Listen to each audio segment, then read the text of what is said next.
Been talking about the Apple Vision Pro the last couple of weeks, and I wasn't planning on talking about it this week, but there was yet another story that came out that kind of drove me up the wall.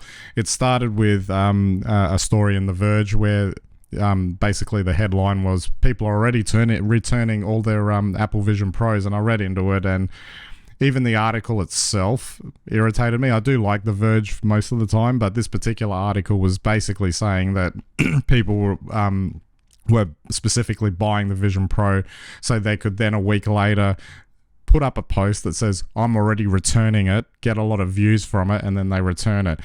And then there was this Apple Insider article which basically said, look, no, the return rate's probably about in line with just about all their other products. So don't go too nuts about that, which led to my favorite line in the article, which was when it was asked, who's the biggest cohort returning these Vision Pros, and one of the retail employees in an exasperated fashion just said, it's just the effing YouTubers so far.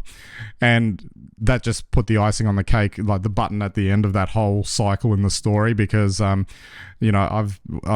seeing what comes up on YouTube, it's hard to argue because they do get the views, and those views would have paid for them to get the Vision Pro, even multiple versions, multiple copies of it.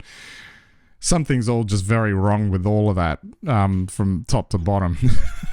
It's it just goes to show you that there's a system, and Apple has very favourable, I think, return terms. I mean, I didn't realise how favourable they were, and I went straight away to see if I could return my iPhone 13, but apparently I'm a little bit late. Just a little bit. Just a little bit. But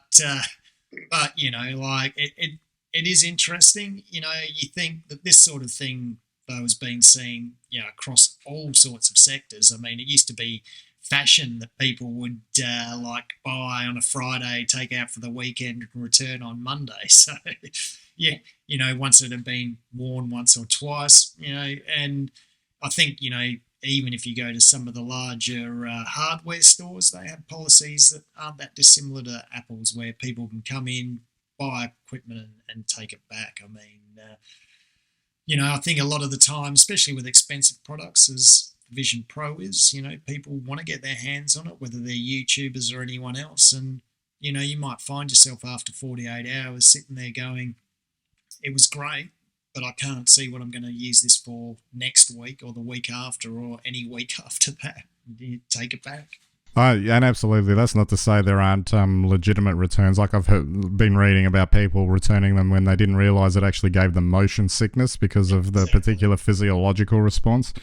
But having said that, the whole frivolous nature of just buying products to sensationalise them through social media and whatever angle they want to take, like I said, I find it very irritating just to know that that's actually happening.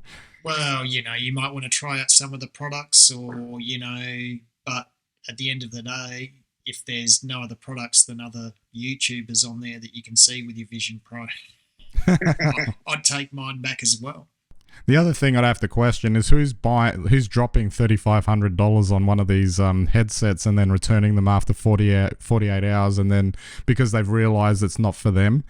Like, I don't know, I'd do a bit more research into a product before actually purchasing it. Like, it would have to. If you're part of the group that is returning them, you're very likely to be influenced, either because you are on YouTube or because you watch every single YouTube video on these sorts of products. You'd run out, you grab them, and you can tell everyone now for the rest of your life that you used them. You've probably Instagram posted yourself with your pair, and you've done everything that you need to, and so you take them back on Monday. Job done.